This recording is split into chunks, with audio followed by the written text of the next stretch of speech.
Thank you for choosing to spend your afternoon with us for a very special event with the Karen Hao, who's the New York Times best-selling author and a really great reporter and journalist for years. I'll get into the proper introduction later, but the event is organized by JMSC here, and I will be the MC and moderator for today. So, before we start, I'm curious, how many of you are traveling in from outside of HKU? How many of you are not HKU members? Wow, that's quite a lot. Okay, great. Thank you for traveling all the way here. And I'm also curious, how many of you are students, either HKU or non-HKU? Okay, around half of you are students. So we have quite a lot of matured professionals here. All right, and how many of you are either journalism students or working journalists? Raise your hand. Don't be shy. Why my students are not raising your hand? You're not listening like you were in class. All right, okay, so we have maybe 20% are journalism students and or journalists. Great. All right, now without further ado, let's welcome Ms. Karen Hao to stage, please.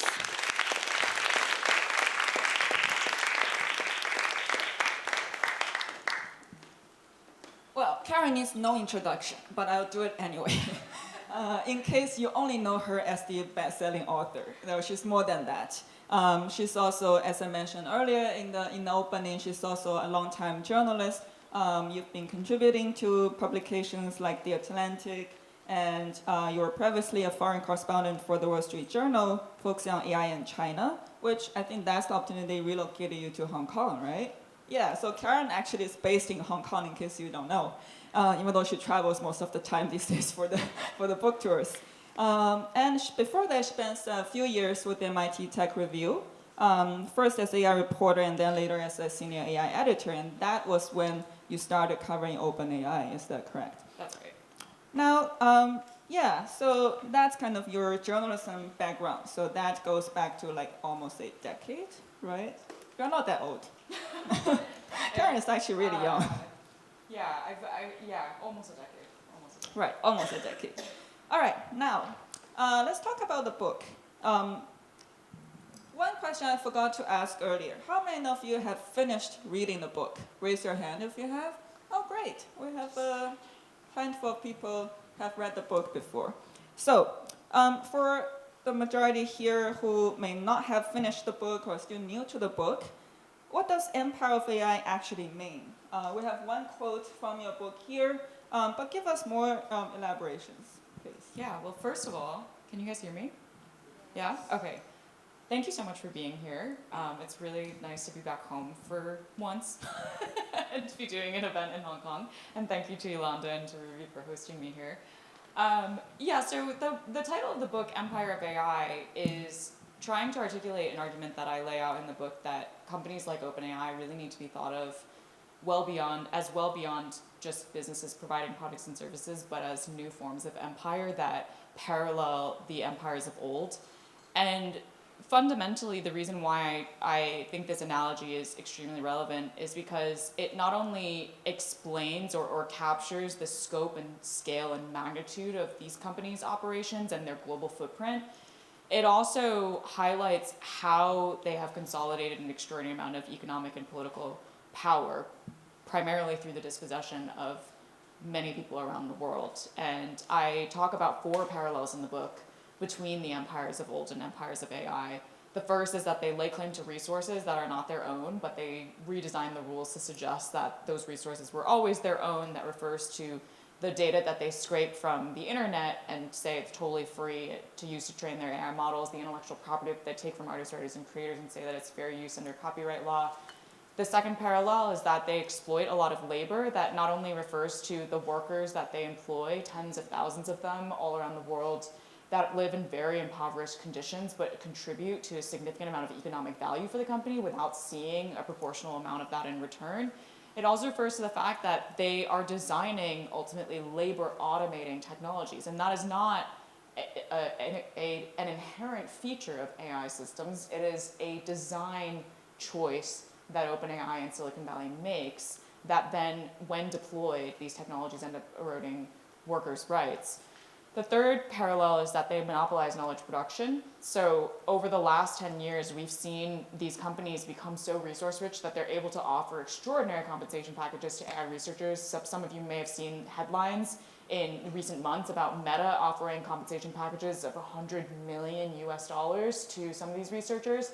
And the effect has been a migration of AI researchers from universities to companies. And they are now really advancing the corporate agenda instead of advancing science in the public interest. And so you could imagine the distortion that's happening in AI science is akin to if most climate scientists in the world were bankrolled by fossil fuel companies. We would not get a clear picture of the climate crisis, and we are not getting a clear picture of what the limitations and capabilities of AI actually are. It's all shaped and molded based on what is good for the empire.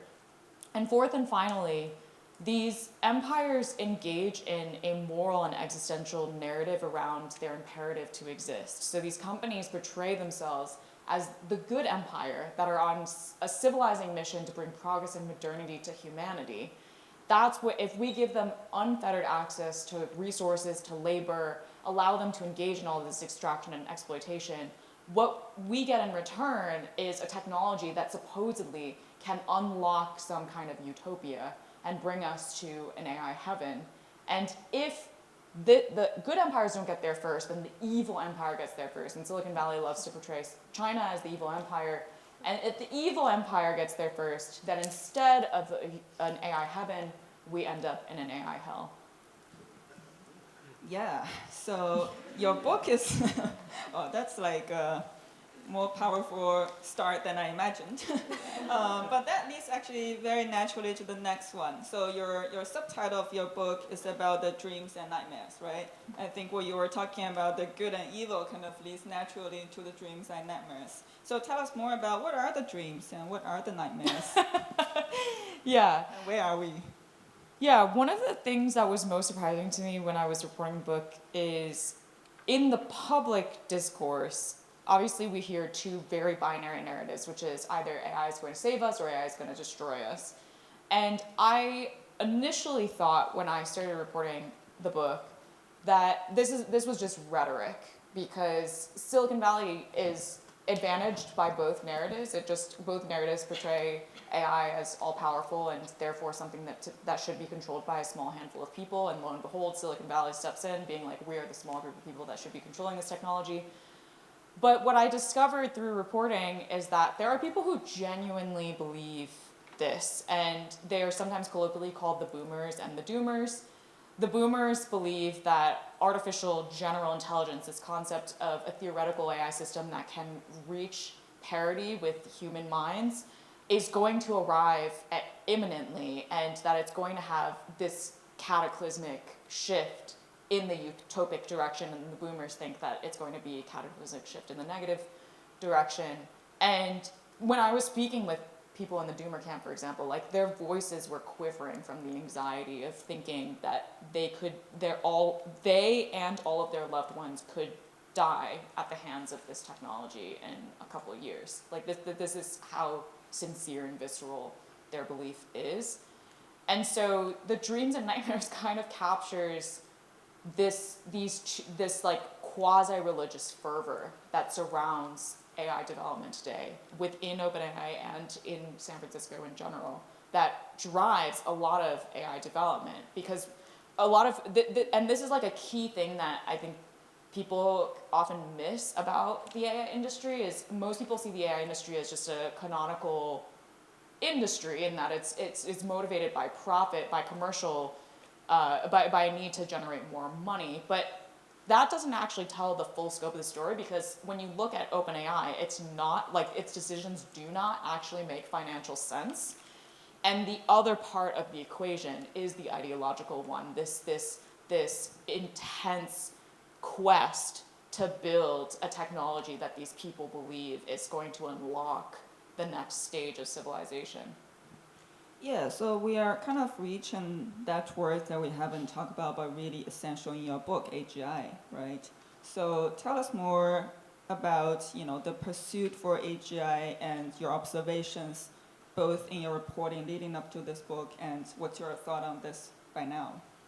Yeah, so AI is a really old field. It was started in 1956 by a group of scientists that were gathering at Dartmouth University in the US to embark on a new journey of scientific discovery. They had this hypothesis in part based on Alan Turing saying a few years earlier, writing this famous paper called The Imitation Game that the movie was then made after, where the first line of the paper is, "Can machines think?"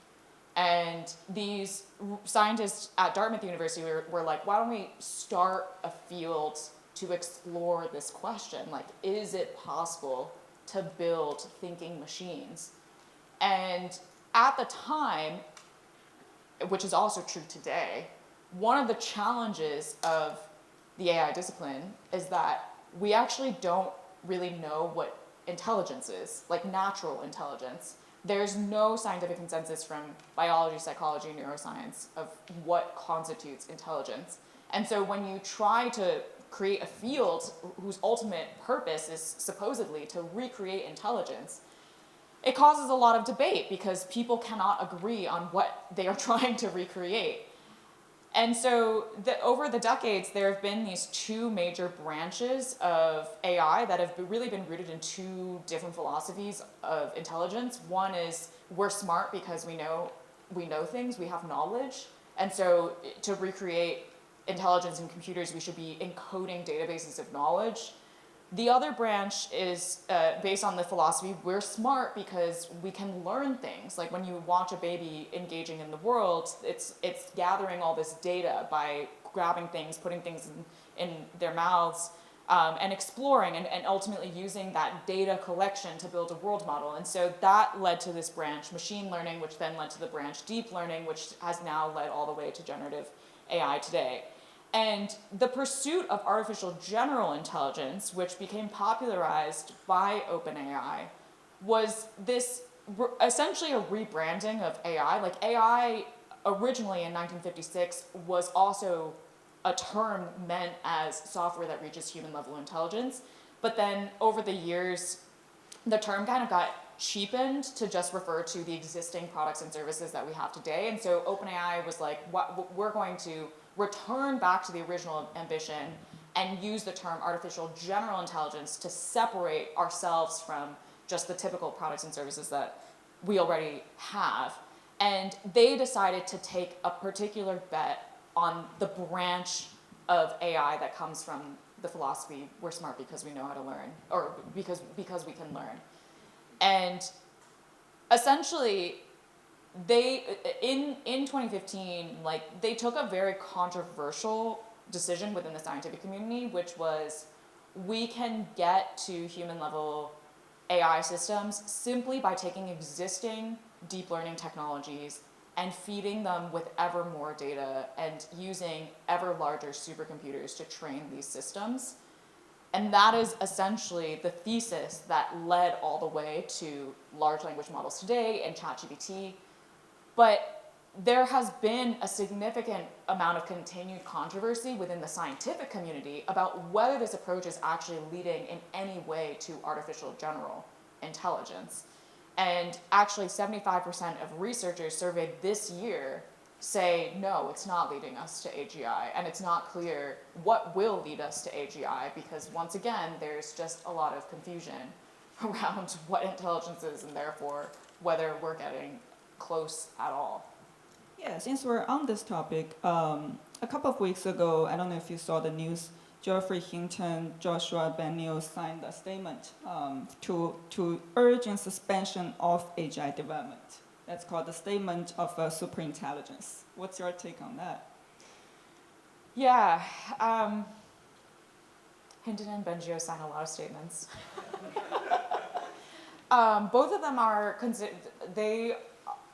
they hold the moniker of godfathers of AI, and the reason is because they were some of the earliest scientists to really bet on deep learning. Back when deep learning, as the branch, one of the two major branches of AI, was really unpopular, and they advanced neural networks, which is the software that you train to develop AI models in the branch of deep learning.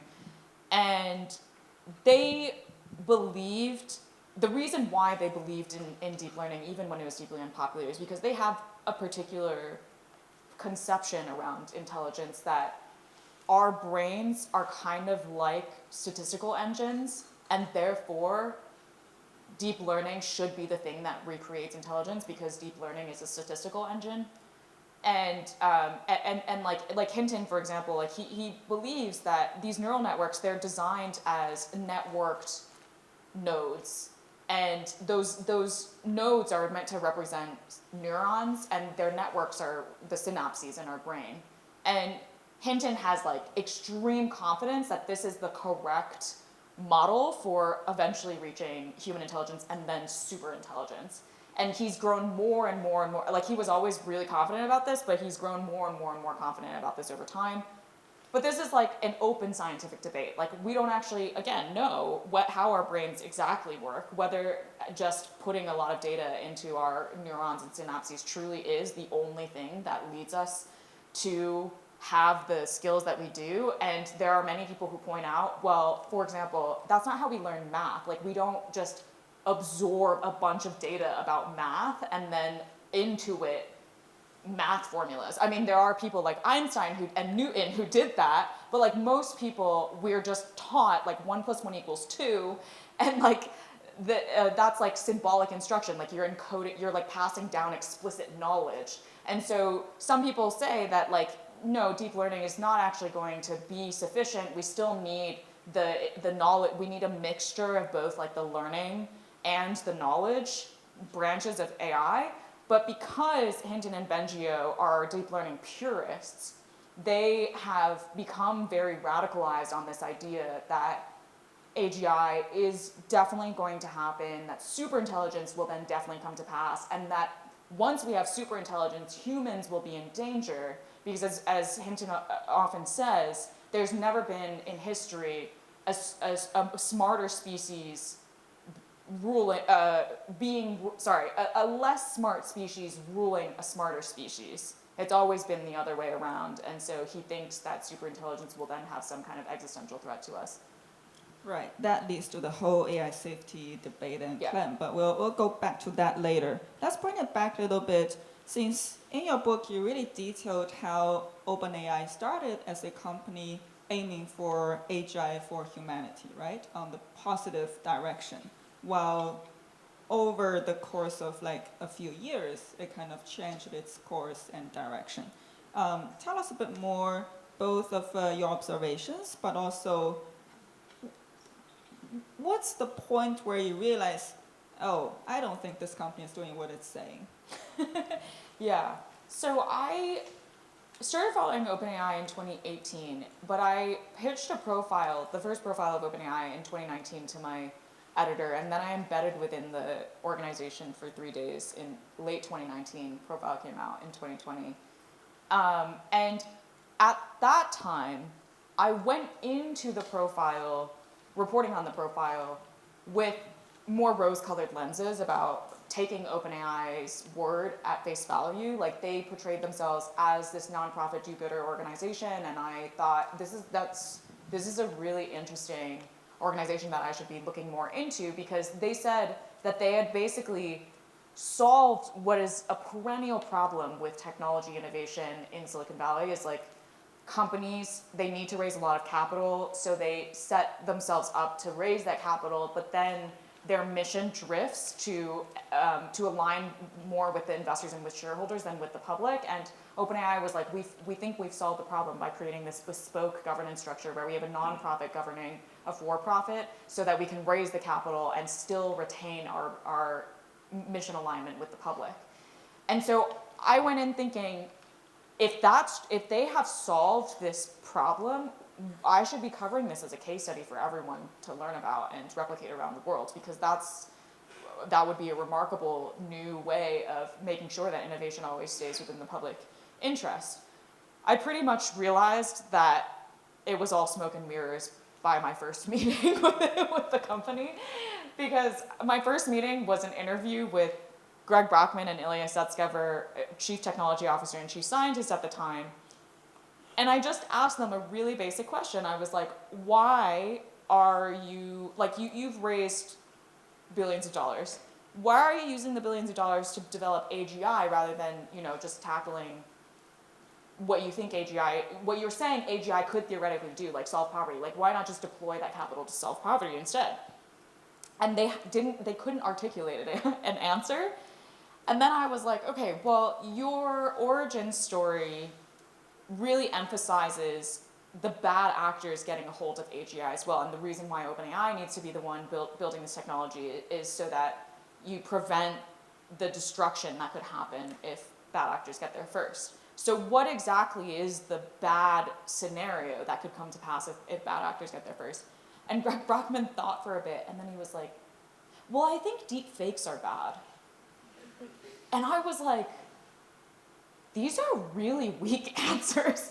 And this was already 4 years into the existence of the organization. And that's when I started being like, wait a minute, OpenAI is saying that they're completely antithetical to Silicon Valley, that they are of a new generation of tech organization that's trying to shed the unsavory past of the previous tech companies. And it seems like they're actually just exactly the same, because one of the problems of the previous generation of tech companies is that these technologists, because they have the right connections, they have the right powerful networks, they're able to get windfall amounts of capital to do whatever they want with it, and they don't have a real deep thinking around what they should do and how they should ultimately usher in technology to better society. And that is what leads to thoughtless technology advancement that has huge harmful ripple effects on the world. And so, yeah, that was like the moment when I started asking a lot more skeptical questions, and then ended up publishing a profile that said OpenAI is everything that it says that it's not. Yeah, I remember in one of the opening chapters, you detailed that meeting, and where you also detailed how you were really pushing for an answer until you realized it's going nowhere. Yeah. Right. So that's a fascinating chapter to read, of even like how you push for the answer you want, even though you didn't get the answer, but that is kind of by itself an answer, Yeah. right? And you also mentioned at the end of that chapter that because of that visit, the 3 days embedded in OpenAI, that you were kind of banned by OpenAI for 3 years, right? They don't talk to you. They stopped talking to you for 3 years. Yeah. But you managed to still covering them and writing about it. How do you do that? Yeah, when I was starting as a tech reporter, one of my biggest concerns after writing this profile was, oh my God, is my career as a tech reporter over because I no longer have access? And I spent a lot of time talking with more senior journalists, asking them, like, what do I do? Did I do this wrong? Like, was I supposed to actually be nicer to them in the profile to maintain access? And I got really good advice, which was like, who cares about whether you have access or don't have access? You just do the reporting. Like, you just keep knocking on doors and getting people to talk to you, and eventually you will get to the bottom of the story. And so that's what I did. I was like, okay, they're not going to talk to me, but like the executives and the company officially is not going to talk to me, but I'm just going to keep knocking on doors. Like, I'm going to keep asking former employees, current employees, whoever, collaborators, contractors, whether they want to talk to me. And it turned out that when I started reporting on the book, I thought this would be like a really huge hurdle to overcome, and it ended up being that a lot of people wanted to talk to me because they really liked my profile from 2020. Oh, that's really interesting. So after the book published, did you receive any comments from like either current or former employees of OpenAI? I have received comments. I've also like heard comments through the grapevine because I have a lot of friends that are also friends with people within OpenAI, so they pass along things to me. And like one person said, at first I was really frustrated by your argument that OpenAI was an empire, But then I couldn't think of a counter argument. So now I agree with you. And then, like I sometimes through the grapevine I hear about people who are like really upset with the book. That's not surprising to me at all. But then I also hear there are like some really senior executives at OpenAI that are secretly reading the book and have said that they actually think it's really accurate. Like they don't necessarily agree with my conclusions. They're maybe upset about the portrayal and like the frame that I use, but the reporting and the details they find really accurate. Yeah, speaking of the details, recently, because of Musk's ongoing trial to sue OpenAI, there is more details being reviewed, and I was like, oh, that's what Karen wrote in the book, right? So yeah, just to echo that point. Yeah. So there is a lot of drama you kind of really written very vividly in the book about the details of the dynamics, human relationships, and the fights that took place in this company in the very short few years time. And there is lots of first-hand sources, documents cited, emails, even text messages, conversations reviewed. When I was reading the book, I was like, oh, there must be tons of original materials you start with, right? Mm-hmm. Tell us more about the writing process. How did you manage to kind of come up with the structure out of all those materials you have at hand? And some of them, I suppose, also have some sensitivities that you need to deal with. Yeah, this was the hardest part of, maybe not the hardest, but one of the hardest parts that I was totally unprepared for in book writing is that it's an enormous project management challenge and like document organization challenge. I knew that one part of the book would be the narrative backbone of just plotting exactly what happened over the first 10 years of OpenAI. So that part, it was easy to know how I was going to organize the information. It was just going to be chronological. And there were going to be certain themes that I would tease out based on themes that I was hearing from employees about like different eras of the company. And as you said, there's a lot of drama. So like highlighting what were the philosophical clashes that were happening that was leading to all the drama. And so when I interviewed sources, what I would ask them to do is just recount to me their entire experience at the company. And I had a lot of sources that were really generous with their time, that sat with me for 10 to 15 hours to recount everything. And it was like sometimes different people have like different levels of recall for detail. Like some people have, photographic memories. Other people took extensive notes during their time at OpenAI, so they were able to open up their notes and then recount to me like in quite vivid detail what was happening. And then some people, they only remembered broad strokes, but then if I heard one detail from one source and then prompted them, it would suddenly lead to more stories spilling out and remembering that they had documents and photos and things like that. And so like I would spend a lot of time like gathering like that narrative backbone, and then anytime I like interviewed people in eras as much as possible. So I would first focus on like the first 3 years or whatever, and then the next 3 years and the next 2 years. And I would do the interviews in batches and then kind of write that part in the book. And then the thing that was hardest was figuring out how to weave together all of what my editor called like ramps off the main road. So like the main road is the narrative backbone, but then I wanted to take people around the empire to other places in the world, very far away from Silicon Valley. And that was the hardest part. Like how do I get readers to a point that it then makes sense to veer off into the ramp, go somewhere else into the empire, and then come back to OpenAI. And that was just a lot of like going back and forth with my editor around the structure and figuring out how, like, what order the chapters should go in and how to like lead in from one to the other. But once I like figured that out, it became much easier to write and organize the information because it was very clear.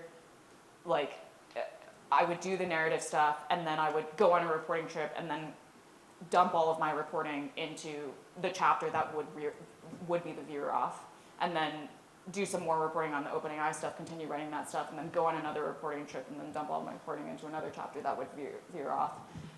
And so that's kind of how I went about the process. Interesting. Since you mentioned about the reporting trips, let's talk about that a little bit. You went to like unusual destinations. I recall Colombia for the Venezuela data workers, Chile, Kenya, etc. How do those trips help you? Like, I'm sure lots of the underground experience and interviews would reinforce what you already know, but also opening some of the unknown stuff, right? Tell us more about those trips.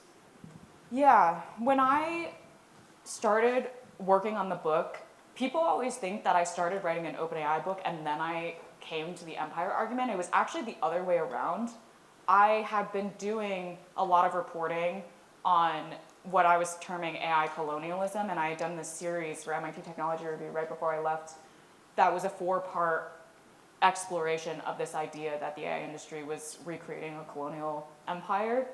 And that was pre-ChatGPT. And so I was originally working on a book proposal to expand on that idea when ChatGPT came out, and then it became clear that OpenAI was making the colonial aspects of the AI industry far worse, and in order to tell the full scope of the story and how we ended up where we are today, it had to be through OpenAI. And so when I then fused my original thesis with OpenAI's story, I promised myself that I wouldn't ultimately just turn the book into like a business book that's only focused on OpenAI, only focused on San Francisco, because it would not actually articulate the argument of empire effectively. Like, when you only stay within the place that is building the technologies, the technology largely works. So you're not going to get all the ways that it breaks down, all the ways that it exploits and extracts and harms people around the world. So I traveled to places to really be able to help readers visualize viscerally what was happening outside of SF.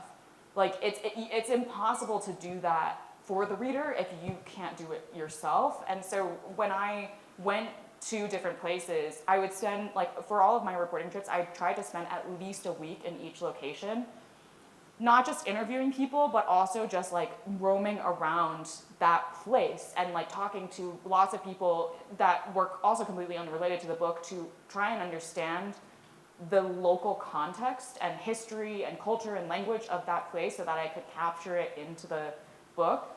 The other advantage of going to a place is, like, when you're interviewing people and then trying to describe something like their socioeconomic circumstance, like, you can't call someone and be like, so what's your socioeconomic circumstance? Like, they don't know how to describe that to you because they only know what they know. So for me, having like been to many places, like, I can compare, oh, Kenya is like really poor compared to other places. But if I'm speaking to a Kenyan, they might be like, I'm doing pretty well because they live in Nairobi compared to, you know, someone living in the countryside. And so you have to just go there physically, see the things, sit with a person, watch their facial expressions when they're describing things. And also, like, there's lots of like encounters that can happen that you could never anticipate. Like, when I went to Kenya, I was specifically meeting with workers that OpenAI contracted to develop a content moderation filter for their GPT models.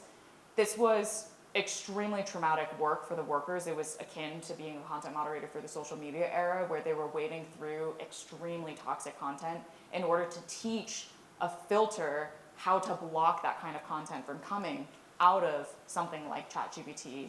And when I went to Kenya, I had only connected with one worker who I wasn't even sure had actually worked on the project. I was just like scrolling around, searching on LinkedIn, and there was this worker in Kenya that just said, I worked on the ChatGPT project, and I had no idea whether or not that was true, but generally it seemed like he worked for the right third-party vendor that had contracted with OpenAI, and it was the right time frame, and he had some other keywords that suggested that he seemed to know what he was talking about. And so I just called him and started asking him some questions that further validated that it seemed like he was indeed the real deal. And that was all I had. And then I went to Kenya and I showed up in his apartment and I just started talking to him. And I talked to him for 8 hours the first day, but around like hour 3, he was like, by the way, I told a friend who worked with me on this project to come as well. Would you like to interview him? And I was like, yes. So then the friend shows up and then I continue talking to them. And then after like another 3 hours, they were like, you know, there's another guy that also worked on this project with us. Do you want to talk to him? And I was like, yes. So then the next day I showed up at that guy's apartment and I talked to him for like 4 hours. And so like those, you know, like I would never have been able to get those kinds of details without going there physically.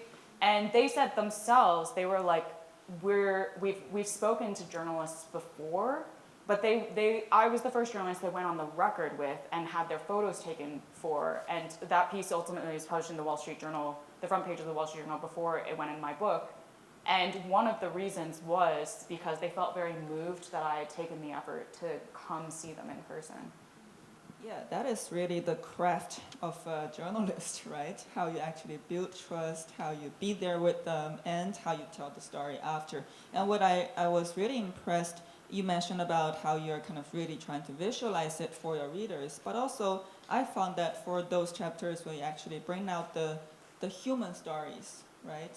I can actually see a human, not just like a random data annotation worker, but a real human being somewhere in those countries living a somewhat miserable life, and then you're able to really tell the story in a way that's not like over sympathetic, but bring them alive to the reader. So I think that's really fantastic. Since we're on this one, let's take a step back and talk about the kind of broader global ecosystem of AI, right? Since these are the developing countries or the global south, the countries you went to where they play a very important role in the AI ecosystem, but a somewhat unfair role, right? Mm-hmm. Tell us more about your observation, just taking a step back, not focusing on individuals, but in terms of the countries, and if there is a way or an alternative pathway for the global south to play a better role, in your opinion. Yeah, so I talked a little bit about the labor from Kenya. One of the things I also focus on a lot in the book is the extraction, the environmental extraction that happens in the global south as well. So I went to Chile and Uruguay to tell that part of the story because Chile in particular is a country that deals with a lot of extraction at all parts of the AI development supply chain, basically. So in the north of Chile, there's a lot of mining that happens that has accelerated because those are the minerals that are used to develop data centers. And in the center of the country around Santiago, there are a lot of data centers then being built that are taking up an enormous amount of energy and enormous amount of fresh water resources among those communities as well.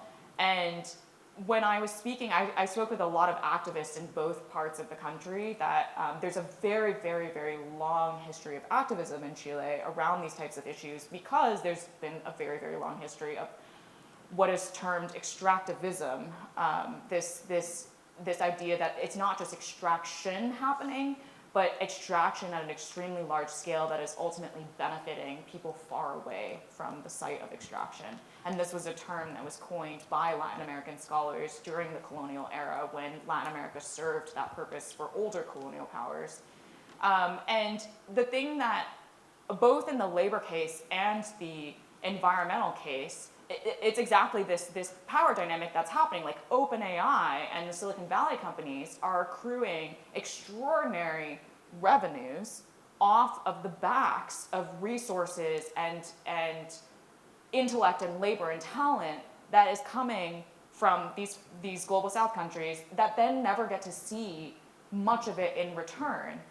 And what I have often felt is that actually like for the Kenyan workers, what I'm trying to argue for is not that the types of the jobs that OpenAI outsources to Kenya should go away, and the Kenyan workers don't say that they want it to go away either.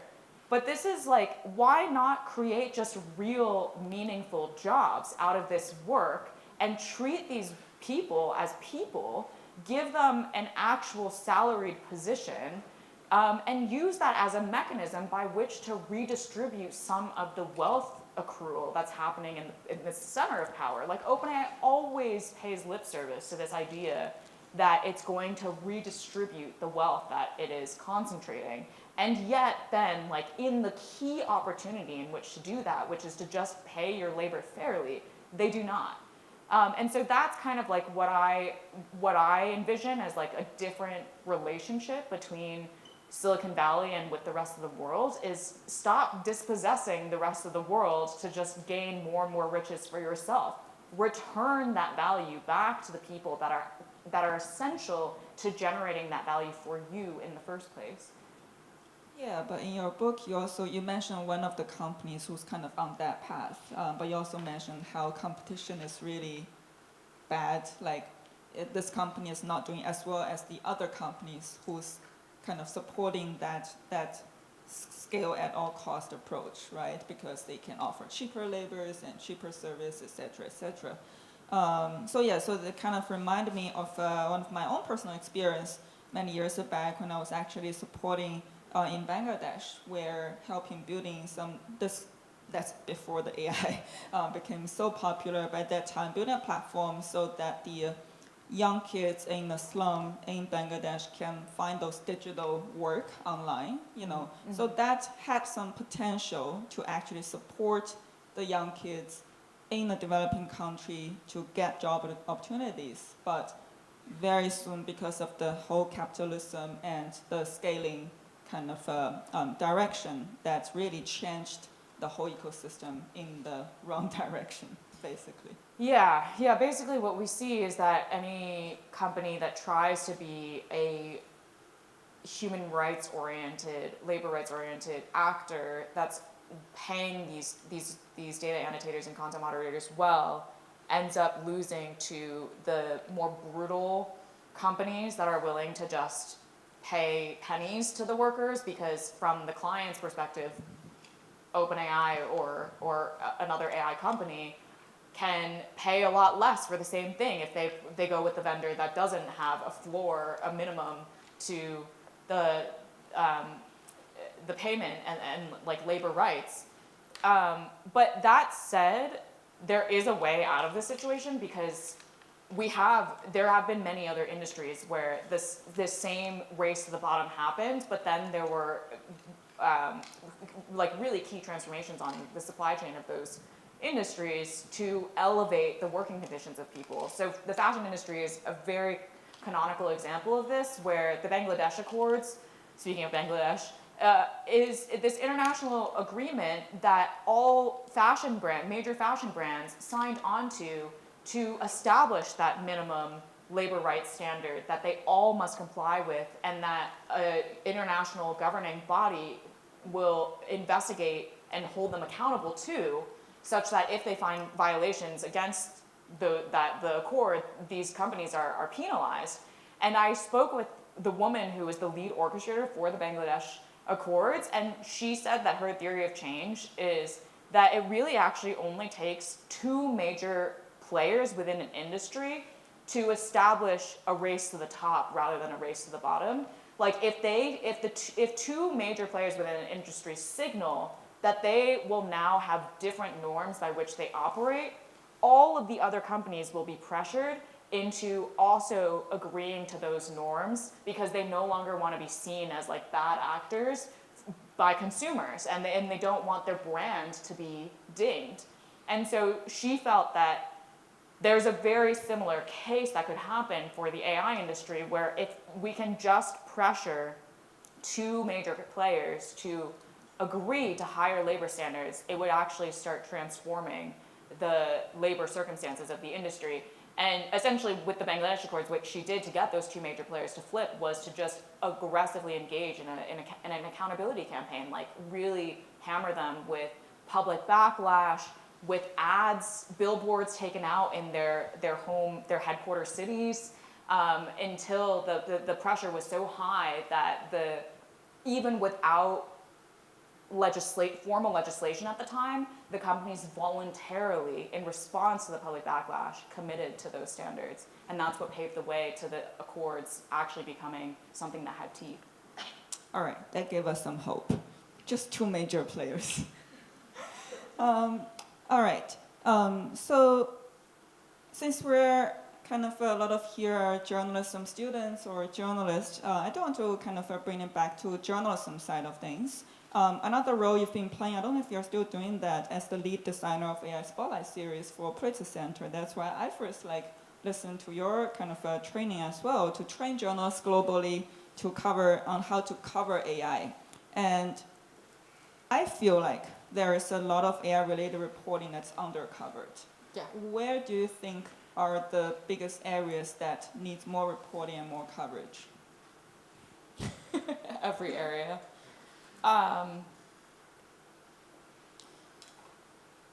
Yeah, I mean, I guess there's two ways to answer this. One massive thing that's been happening with the industry is the pace at which it is now building data centers is unprecedented. Like, the industry is trying to engage in the largest infrastructure project in human history, and there is never going to be enough journalism to cover the sheer scale of what's happening and to hold accountable the company's actions in so many different communities around the world as they're building up these projects.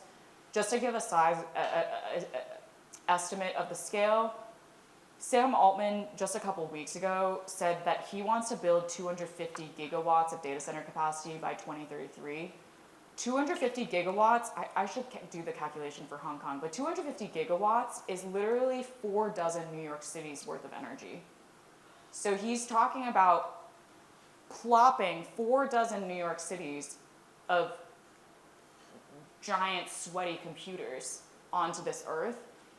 And those are going into communities like what I report on in the book in Chile. Like, they're going into communities, taking up all of their energy, taking up a significant amount of their fresh water. Bloomberg had an investigation that found that 2/3 of these data centers are actually going into places where they don't have enough fresh water for the humans in the first place. And so there's literally communities that are actively competing with computers for life-sustaining resources. So that is, if I had to pick one specific thing that I think needs to be covered exponentially more, it's this. Because it is such a global story, and it has to be covered collectively, because basically we need every single journalist in every country to be watching the data center development that's happening within their country and their context. But also, the other way to answer this is more broadly, there needs to be, in general, more documentation of how AI actually interfaces with society. One of the reasons why Silicon Valley has been so successful at accruing power is because they have a monopoly on narrative. They're able to say whatever they want to about what AI can and can't do because there's so little counter evidence to the contrary. And that evidence comes from documenting what actually happens when AI is used in the world. And that is something that there's just not enough of. And that was part of what I was trying to do with the book, was just documenting real stories to provide the evidence to debunk, to fact check what Silicon Valley often says. Right, journalists take note of that. And we're also training the next generation of journalists to try to do that as well. So there's a long way to go, but we're making effort. I have 2 more quick questions, so if anyone in the audience wants to ask questions, you can start thinking about your questions. The first one is, what are the advice you want to give for the students, especially the journalism students in the room? Start covering AI. We need more AI reporters. And don't feel like the thing with AI reporting or tech reporting in general is, for whatever reason, journalists feel that they need specialized knowledge to cover this discipline, and so many people feel like they're not justified in entering the space if they don't have a technical background, and I think this is like a totally false premise. Like literally anyone can cover tech, and every journalism beat requires specialized knowledge, and so do what a journalist does, like learn the specialized knowledge and then cover it from your perspective and your existing expertise. Like AI is a story and technology is a story that literally crosses every single facet of society. So we need people with health care expertise, people with environmental expertise, people with social expertise, historical expertise, business expertise, to all be covering AI and covering technology. And I think the other thing that I would just say is have empathy. Like I think that the thing that has been the most important tool in my toolkit has been empathy. The reason why I am able to speak with workers in Kenya, speak with activists in Chile, and also talk with AI researchers in San Francisco is because when I call them up and I start talking to them, I lend them an ear. I just listen to them, and I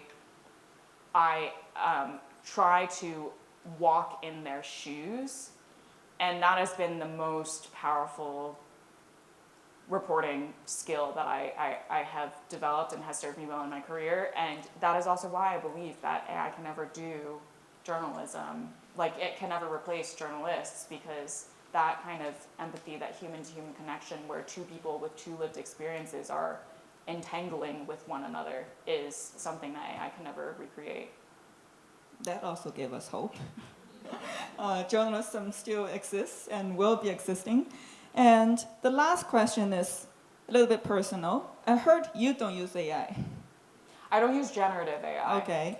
So tell us more. Like, I think the question behind my question is, how do we as individuals, knowing how AI is like everywhere, it's impacting all our lives, what are we as individuals can do or should do to kind of stay as a human, basically?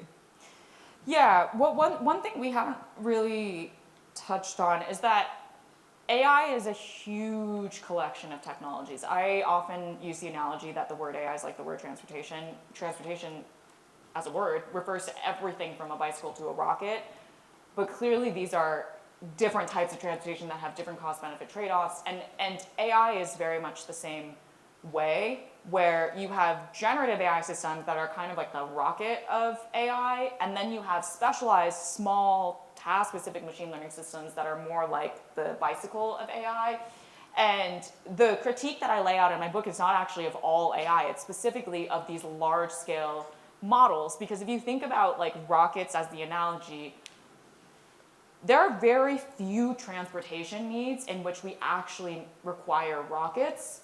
And preferably, we only develop and deploy rockets when the need that it's serving, the benefits outweigh the cost of that development and that deployment. And we would not want everyone to have a rocket or to have that rocket, use that rocket for everything. Like you would not want to use a rocket to commute from Shenzhen to Hong Kong. That literally doesn't make sense. We want smaller, specialized transportation systems to achieve that purpose for much more cost efficiently, much more sustainably, and so on and so forth. So to me, one of the key parts, like I'm actually really bullish on specialized AI systems, the bicycles of AI, because I think that there's a plenty that you can unlock from these types of tools, whether it's for mitigating climate change rather than accelerating it, or for advancing drug discovery or advancing healthcare applications, and also supporting journalistic activity and improving the speed at which you can like analyze a lot of documents, for example, to do investigative work. But I think that because there's so much hype around generative AI right now, predominantly when people think, oh, I'm going to use AI, they think I'm going to use ChatGPT. And the number one thing that I would say is actually start having a more nuanced conversation with yourself about your AI use that starts with, is the task at hand something that I need to use AI for? If so, which kind of AI should I use? And which kind not just refers to like the bicycle versus the rocket, but also like which vendor should I be using? Like do I use like OpenAI, or do I use like an open source model? And then from there, like, make sure that the AI is ultimately supporting your goals, whatever you're trying to achieve, the objective at hand, rather than superseding them. So one thing with, like, in journalism, an example of this is like, journalists, like, when newsrooms just start embracing AI for like everything and become AI first and lead with wanting to adopt the technology, I think that's when things go wrong. And it's the same for any other industry. When you're leading with just simply wanting to adopt the latest technology, you have already lost your purpose. Like, you should always lead with what is the objective you are trying to achieve, and then ask, is AI going to help me with that?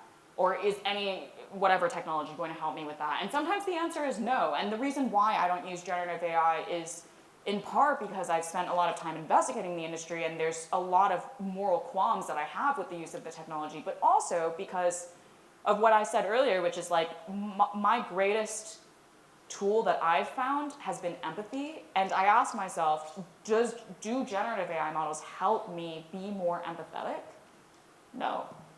So I neither have to engage with the tool to compromise my own like ethical decision making, and nor do I feel like it's a trade-off and that I'm somehow hindering my ability to do my work. Yeah, that's a great suggestion. Start with your goals instead of by default relying on AI tools. All right, let's open for the floor for any questions. Okay, where is the mic? I can't really see it. Okay, there should be a mic back there as well. Okay, so can we start with the question just at the front?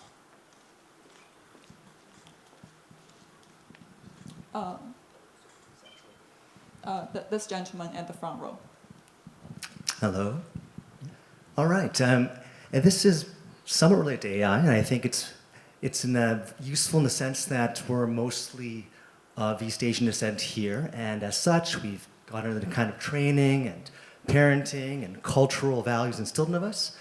And my question is then, can you please comment on that kind of cultural impact on all of us, and also all the people that you've interviewed who are of that descent versus those who are not, and how that's resulted in their behaviors and how they've worked with AI? And just a bit more specifically even, as per the leaders that you met, Altman versus perhaps any others who are, again, of East Asian descent. Very specific, I know, but thank you for that.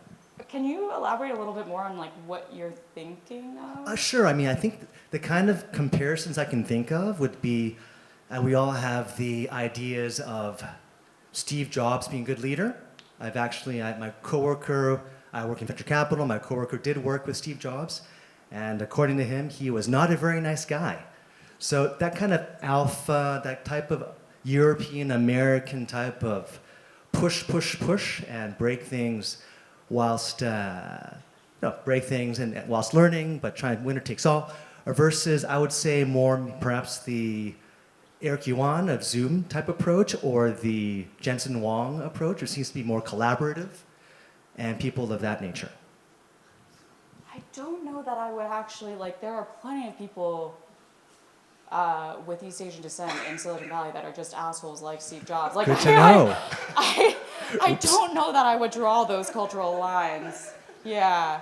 I mean, like Alexander Wang, for example, like I talk about him in the book Running Scale AI as like one of the most brutal data annotation platforms. Now he's like the chief AI czar of Meta, and people are calling him like the wartime consigliere of Meta. Yeah, so I'm not sure exactly what you're getting at, but I personally haven't really, I don't know that I'm seeing these divides within the Silicon Valley ecosystem of these cultural differences, because I think a lot of them are first and foremost of the Silicon Valley culture. All right, Thank you. next one. Can we have the mic to Is this on? that side with Diana? Hi, Karen. Thank you. My question is about education technology in elementary and secondary schools. Um, you know, it's being embraced. I feel like all principals and schools should really read your book. My fear is that it creates habits and laziness. What are some ways, I know you mentioned this a little bit, of it's easier for adults to resist kind of these AI temptations, but when you talk about the next generation that are growing up, they're gonna be born into AI. So what are your comments on that, and how do you kind of see the next 20 years pan out? Yeah, it's funny because I actually find that the younger generation is way more,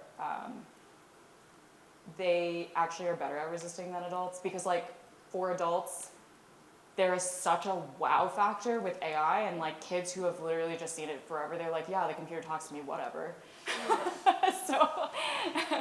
so, and it was the same with smartphones. Like it's the younger generation that started leading conversations around, are smartphones actually good for us, versus the older generation. So I think the thing that like adults should do in terms of playing a role is to just help foster that healthy skepticism. I think there's a tendency for a lot of parents or teachers or whatever, because they're wowed by the technology and they're a little bit panicked by the technology, to immediately tell their kids, like, you need to use AI and like learn how to use it.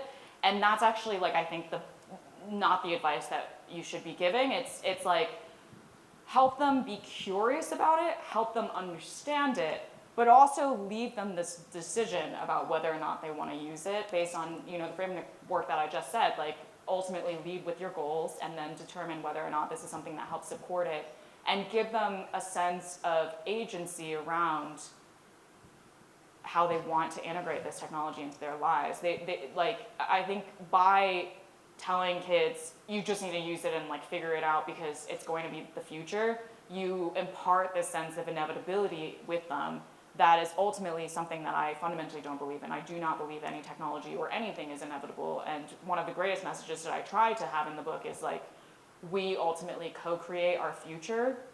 So just like helping kids lean into their already strong sense of agency and their skepticism and their curiosity, and help foster that, and parse through the ways that they can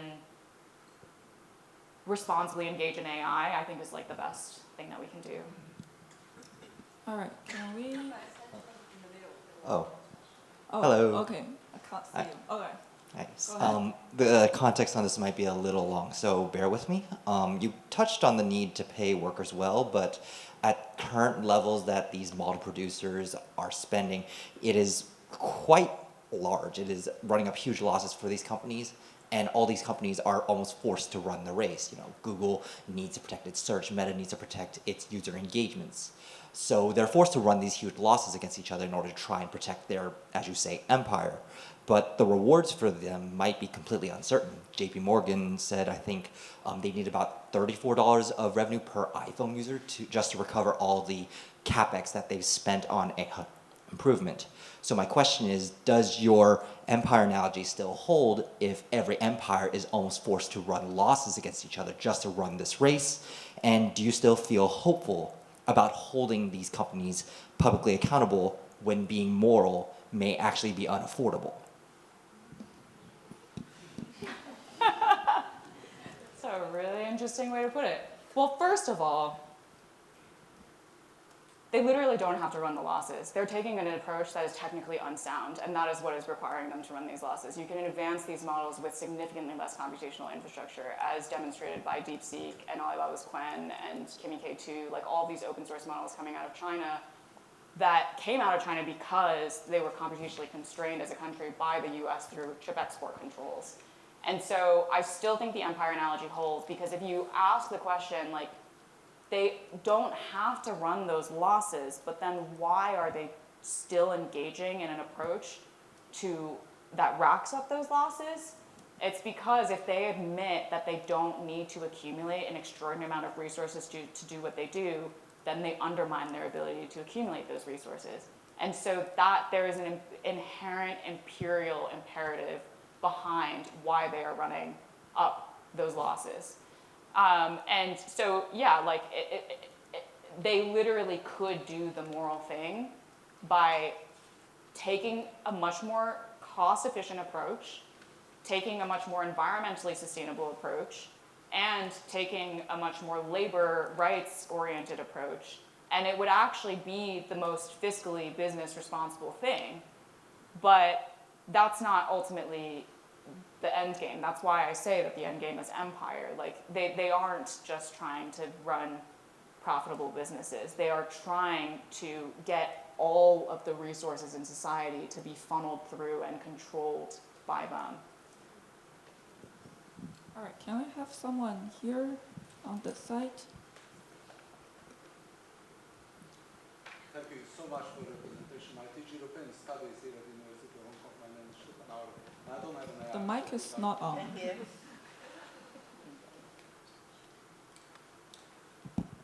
So I came here to learn, and I'm here to read your book. I read Alexander Karp's Technological Republic, which is probably the counterpoint to your presentation. But one thing that seems to me, the argument you made is that there's a kind of ideological intoxication amongst the leaders of these companies that lead to this excess, right? And the irony is that they are talking about artificial intelligence, but they don't show basic intelligence in applying or misusing those scarce resources. So it's driven by hubris, by madness, and you are just calling for them to stop. Do I understand your argument correctly? And if yes, then it is more like the Soviet Empire, in which I happened to grow up, which was not led by very intelligent people. It was led by mad commitment to a mad and hugely destructive ideology, right? And Sam Altman looks like a cool dude and very friendly and all that, but if what you presented is correct, it's just madness. And I see it as an educator here. I am a Luddite. I tell all my students that I don't tolerate anything, not iPhone, not iPad, no nothing, right? No artificial intelligence, because I want my students to think for themselves, right? It's a strenuous attempt to do that. And you know, as an accomplished writer, how much effort it takes. But yeah, that it's important to say no. And one question I have been asking myself is whether the big part of the problem is that we mislabel these machines, right? And you said that we don't understand what intelligence is. I would say we don't even understand what language is. It's magical, right? And then Yuval Harari says, you know, these machines cracked the language. They didn't. They just make it look as if they did. And then we simply anthropomorphize these machines, and the guys who lead the companies can make those hubristic claims. So do I understand your arguments? 100%, yeah. Yeah, it is absolutely madness. And anyone that tries to justify the madness is mad themselves. And yeah, I do think that there's a huge misnaming of the technology. It's really strange to me that, like, we called computers computers and people understood then that they compute things. We call calculators calculators and then people understand that they calculate things. Why is it that we suddenly call this software intelligent? Because that now does not articulate anything about what it's useful for or what it is. And like calculators can already perform math, and yet like all of these companies, when their AI system can start doing math, they're like, we've solved it. Artificial general intelligence has arrived. And I'm like, why are you not calling the calculator artificial general intelligence then? Like it is kind of just a strange, like there's all this like wordplay and like branding and rebranding, and language plays a huge role in either clarifying or obfuscating the technology's capabilities. And I think the AI industry in recent years has engaged much more in the obfuscation side of things, like using phrases and names and terms that actually just create more and more mysticism and mirage, rather than actually explain to the public what on earth they should think about the technology and how they should engage with it. All right, we have more questions on this side. Can we go up to the gentleman there?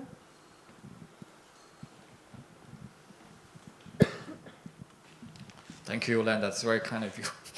So I'm come from the Faculty of Business Economics, and before I can finish reading your book, I immediately asked my doctoral student to look into AI data centers. So that this question's more about the AI data centers. We've been collecting data about that, so I'm trying to get especially timing the permit they get at those data center. And there's a lot of things going on, and we are trying to uncover especially the corporate side of the story. So my question for you is this. Because we can see we're trying to also use remote sensing satellite data, because I think it's really hard to get a quantified measures on their environmental social impact. But since we've been on the ground, I would like to hear more. If any further suggestions about how we can go about this, and probably will be useful for other budding journalists as well, right? What are the areas that are maybe easier to quantify, particularly for us as researchers, but I think there are a lot of things that are hard to quantify. Maybe journalists or others can, jump on this opportunity. Thank you. Yeah, that's a really good question. So specifically how to quantify some of the environmental impacts and the public health impacts, or which dimension of impact? So currently we are looking at carbon emissions, and because there are some data that's available from the satellite data you can actually capture. To the level of every monthly data, you can also do a little bit more crude level. But I think that's just one small dimension of it, because I think the impact of AI data centers will be more than that. Since you mentioned also a lot of the related, some of the labor, I'm not so sure how to capture that. So that's why I want to hear more. Yeah. Yeah, well, I think, data centers has several intersecting, like the energy use. I don't know that you would use sensors for that. It'd more be like getting the data center developers or the government or the utility company to just supply documents on how much energy is actually being used. I don't know what the situation is with AI data centers in this part of the world. In the US and in Europe and in Latin America, that information is extremely notoriously concealed. The fresh water, same thing, like getting documentation on how much fresh water is being used. I would also look at like the water contamination that comes out of these facilities, because they generate wastewater. When they use the fresh water to cool the facilities, there's a lot of residue that comes out into the water, and depending on how they're processing that water, that might be going straight into the environment and to the local community. Quantifying not just the carbon emissions, but the other types of pollutants. So there was some really great journalism that was looking at an AI data center in Memphis, Tennessee in the US, and they used satellite imagery, and I don't know if they use sensors, but they use satellite imagery and like heat imaging maps to find that this data center was being powered with 35 unlicensed methane gas turbines that was then pumping thousands of tons of toxic pollutants into the community's air. So you could use like satellite imagery, heat sensing, and also like measure with different sensors like the air quality, how the air quality is changing over time. Another thing, if you could get the permission to do it, would be to measure how the power draw of the data center fluctuates over time, because data centers they're not like even power consumers. They have peaks and valleys, and this is actually one of the challenges of the massive build out, is that it's threatening grid reliability. It's really hard for grid operators to actually preserve the resilience of the grid when they have so many massive facilities coming on that can turn on, and suddenly it's almost as if like 4 million homes turned on their lights at the same time and then turned off their lights at the same time. Like these are very extreme changes. And so if there were an opportunity to collaborate with utility companies around that kind of fluctuation, that could be really interesting as well. And then you could extrapolate from there like what the impacts might be on grid reliability and on people's like power stability at home. I think we have time for one or two more. One question. I got the instruction. Do we have any? Okay, I want to give chance to a lady here for gender balance. Thank you. Thank you for the talk. You mentioned earlier that China's is often demonized, and there's a race because we have to get there before China does. I kind of understand that maybe from a narrative from the companies developing the AI because they need a narrative to push certain things. But I was surprised to hear people who are thinking more on the ethics point of view, like Tristan Harris, when I listened to a podcast, that he also mentioned things like, we need to ensure that we get to AI faster because, we need to be ahead of China. I'm just curious, how deeply embedded is this narrative in Silicon Valley? And it seems kind of dangerous, so I'm just curious what your thoughts are around this. It's really, really embedded. Yeah. And not just in Silicon Valley. I was just in Budapest for an event yesterday. And I was speaking with some business executives there, and they were also saying the same exact narrative, just relentlessly being well, how can we not use American technologies when ultimately Europe needs to get ahead of China? So it's super pervasive. But what's interesting is I think there's this polarization that's happening in the Valley where there's also a lot of China envy starting to bubble up because people are seeing all these open source models coming out. They're being really impressed by them. They are wondering where these models came from. How is it that they didn't understand China's capabilities in AI development? Because the pandemic is over, there are many that are starting to take trips into China and then realizing that they did not actually understand what it's like to be in China and live in China. And so there's this strange, the more that some people are becoming increasingly xenophobic, the more that other people are increasingly trying to replicate Chinese tech culture. And they talk about 996 in Silicon Valley now, and people, founders will post job postings that say we expect you to work as hard as the Chinese do, or whatever, things like that.